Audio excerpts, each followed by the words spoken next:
Hi everyone, it's Jerry. I just hopped into this hourly rapid arena. I'm going to play 2 games, 10+0 time control, and just share my train of thought along the way. All right, game 1, d4. All right, I'm going to go with knight f6 here. Maybe shoot for the Budapest. Okay, forget about that. I was prepared to meet c4 with e5, chop, knight g4 line. Nope. Not this time around. So, nearby for white, there's e4.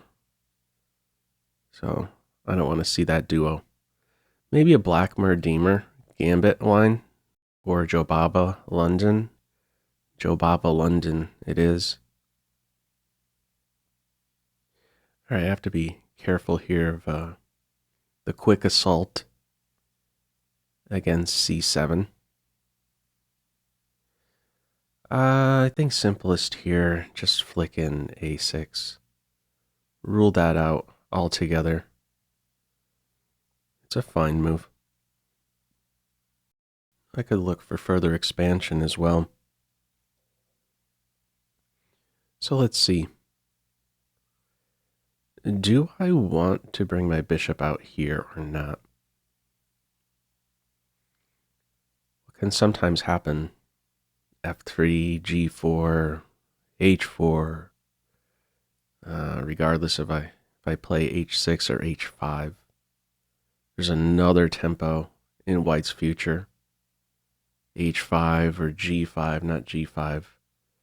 Straight away if I have the pawn on h6, but maybe with some preparation. So in short, do I want to potentially allow these tempo moves for white? There's another approach. One here where I go for e6 and a quick c5. I think I'm going to play it slightly different, though. It's a bit on the weakening side, but I'm going to give it a go. I'm going to try with b5. My idea here is not necessarily to kick the knight. I want to keep this diagonal open for one to prevent a quick g4, g5 idea. All right, with the knight here, really don't have to worry about that. Anyhow, that was one of my ideas, to keep this diagonal opened to combat this and still, have an eye on playing to b7, for instance, right now when I don't think this move is going to be getting in there. I pretty much want to be in a spot here to meet a4 with b4. Also, I'm looking to potentially combat this e4 move. Let's see. I think I'm leaning towards this. No, it's blocked by the pawn, but I do have a jump. I'll go with that. Yeah, let's go ahead and fianchetto, because here's the other thing. If I go here straight away, there's still this idea of playing g4. Knight e5, and then g4 is yet again in the air with the knight and queen supporting that advance. So, not super active, but stable, we might say, this bishop here. So, I could start to play a little bit faster now that I've worked out some of those details, and this is a nice move to get in. However, I'm going to go with knight here because I would prefer, if there's a capture, I prefer to capture with the knight. Not necessarily to track down the bishop. It's more about holding up this break. So, just have to wonder a little bit here. Is this a move?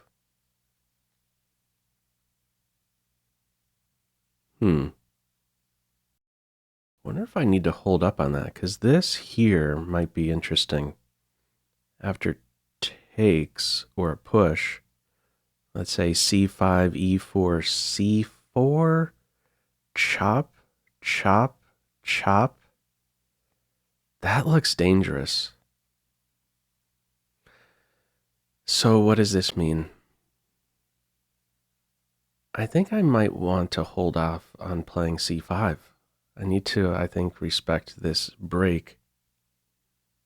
So I'm going to play here. Can't take with the knight because of the fork. I'm doing this to ensure the rook move is not justified. If white cannot play e4, this sort of is an ineffective move. All right. So my opponent is okay with doubled c-pawns. Interesting. Also, this could be an idea. This is a bad move because of queen h5 check. I just take the knight.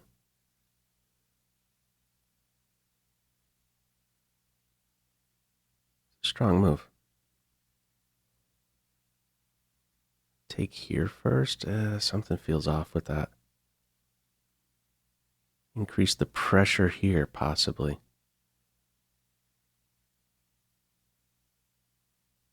I'll give that a go. Try bishop d6. Let's see. My questioned. Gonna try for a mate. If queen h5, that'd be the most direct move, threatening mate. What am I doing to that? With that? Maybe just taking with the knight. And then playing bishop here. Working on a pin. I guess I could have considered bishop here, but this really had my attention, the piece that's in my house now. Okay, queen there. I didn't see that one. Wasn't on my radar. What's going on with that exactly? Not entirely sure. All right, I think I could just castle.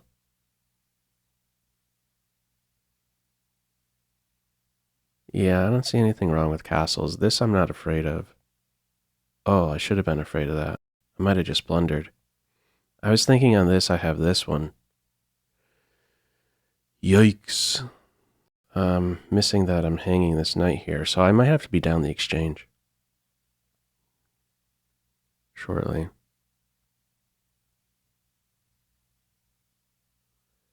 Yeah. Normally this would be a move, but not in this case because of that invasive knight, so I have slipped up here. Might need to start looking at the clock all of a sudden to try and put pressure on my opponent.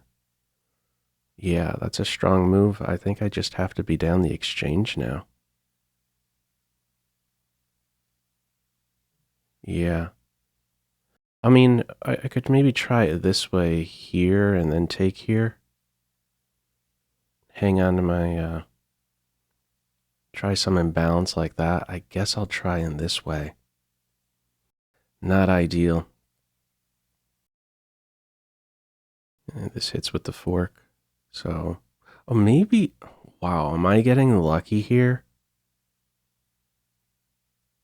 No, wow, I might be getting a bit lucky. Here, I'm on H2. I'm on F2 here, but I'm not thinking about taking F2. Okay. I mean, do I have tricks there? Really, I really feel like I'm lucking out here. Not calculated. You can maybe still take here. I feel at the very least I have compensation, though. Okay, rocky first game.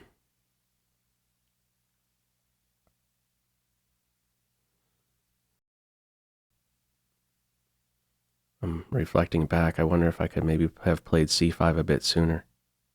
That way I didn't have to drop the knight in there.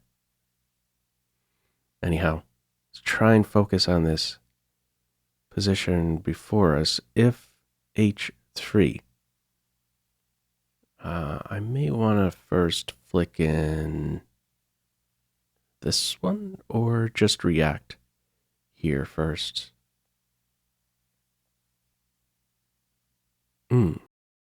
Okay, well, my knight is stable here.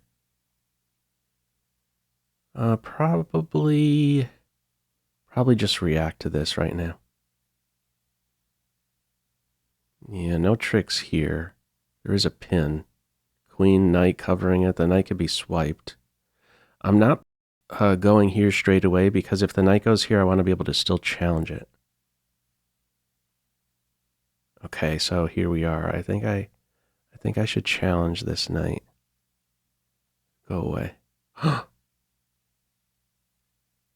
I just blundered. There's queen takes e6. I'm lost. Okay. Oh, that was such a big blunder. King h8, and I'll let it play out here. We got a smothered mate coming on.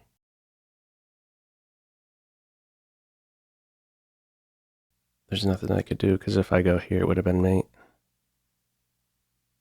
And a smothered mate. Oh, okay. We'll try one more. Oh, that was a disaster all the way around.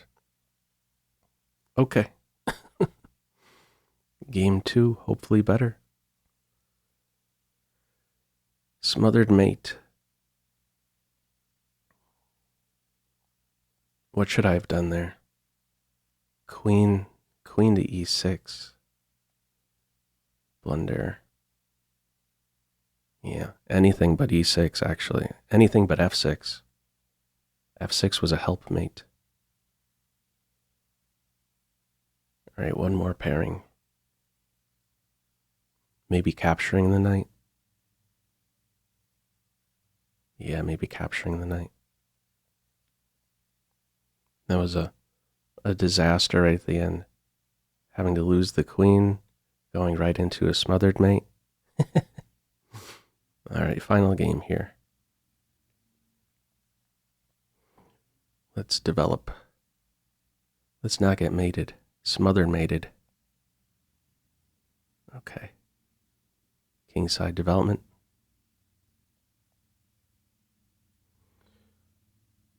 And let's just... Oh, actually, I could go here. My opponent might be going in for a quick strike here. And on f2.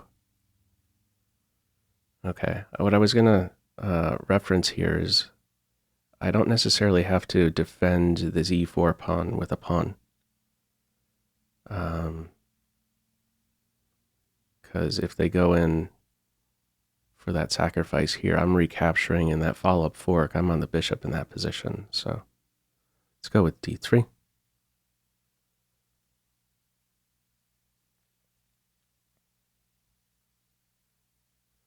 And let's question this guy straight away.